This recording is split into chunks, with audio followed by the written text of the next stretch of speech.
राहुल गांधी पर स्मृति ईरानी का बड़ा हमला। राहुल गांधी ने अमेठी का अपमान किया है। अमेठी की जनता ने राहुल को नकार दिया है। गांधी परिवार ने मंदिर का न्योता ठुकराया।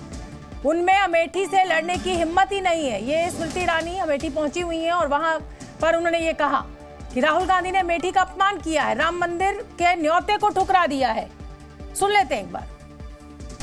आज जो लोग अमेठी को सत्ता का केंद्र मानते थे लेकिन सेवा नहीं देते थे, वो जब गाजे बाजे की तरह आए तो अमेठी के नागरिक उनके स्वागत के लिए अनुपस्थित रहे।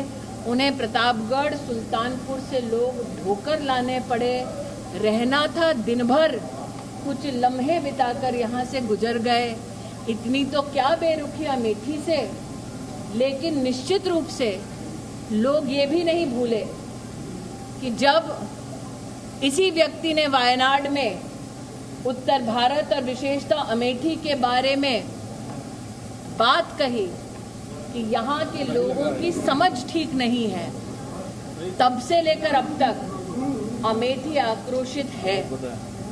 अमेठी का नागरिक तब भी व्यथित हुआ जब रामलला के प्राण प्रतिष्ठा समारोह के लिए यहाँ के पूर्व सांसद ने और गांधी खानदान ने न्योता ठुकरा दिया न्यास का। जी न्यूज संवाददाता रवि त्रिपाठी मेरे साथ लाइव जुड़ रहे हैं इसी बड़ी खबर पर। रवि, अभी हमने दर्शकों को स्मृति ईरानी को सुनवाया। मुझे लगता है कि स्मृति ईरानी के पास एक ही मास्टर स्ट्रोक है और वो है राहुल गांधी को घेरना अमेठी की धरती से, ताकि अमेठी की जनता एक बार फिर स्मृति ईरानी के साथ है। क्या आप इससे सहमत हैं? बिल्कुल ऐसे आसार थे और ऐसा लग रहा था कि हो सकता है कि राहुल गांधी अमेठी से दोबारा चुनाव लड़ें, प्रियंका गांधी रायबरेली से चुनाव लड़ें। तो ऐसी स्थिति में राहुल गांधी अगर आज अमेठी के दौरे पर हैं तो स्मृति ईरानी वहां पहले से दौरा उन्होंने लगवाया, 4 दिन का उनका भी दौरा है। काउंटर करने के लिए ये दौरा होगा। हालांकि स्मृति ईरानी अपने क्षेत्र में रहती हैं और राहुल गांधी को इसी का नुकसान हुआ है कि वो क्षेत्र में कम जाते हैं। अमेठी कम जाने का उन पर आरोप लगता रहा है कि सांसद होने के बावजूद वहाँ नहीं जाते थे और अब तो हारने के बाद तो महज दूसरा या तीसरा दौरा है उनका वहाँ का।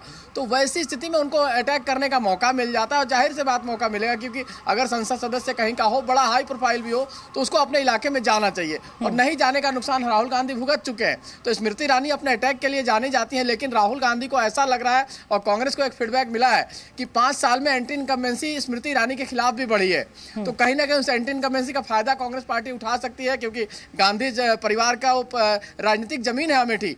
1977 में पहली बार संजय गांधी लड़े, हारे। उसके बाद 80 से लगातार चुनाव जीतते रहे। 98 में एक बार बीजेपी जीती, इसमें संजय सिंह जो कांग्रेस से बीजेपी में जाकर चुनाव जीते थे। उसके बाद लगातार कांग्रेस पार्टी इस सीट पर कब्जा करती रही है। तो कहीं ना कहीं इस खोई हुई जमीन को गांधी परिवार वापस लाना तो चाहती है, लेकिन स्मृति ईरानी जमीन पर ज्यादा मेहनत कर रही है।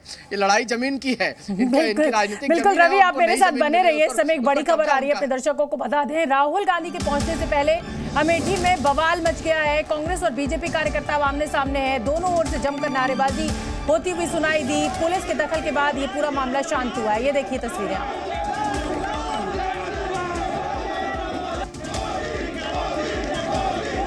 एक बार फिर से मैं रवि त्रिपाठी आपका रुख करूंगी। देखिए नारेबाजी हो रही है, दोनों के ही कार्यकर्ता आमने सामने हैं और कहीं ना कहीं ये कहना गलत नहीं होगा कि स्मृति ईरानी ने भी उसी वक्त को चुना जब राहुल गांधी की यात्रा अमेठी पहुंच रही है। कहीं ना कहीं टक्कर जो है वो जोरदार होनी चाहिए और इसीलिए स्मृति ईरानी एकदम हेड ऑन हमेशा तैयार रहती हैं और दिखती भी है वो।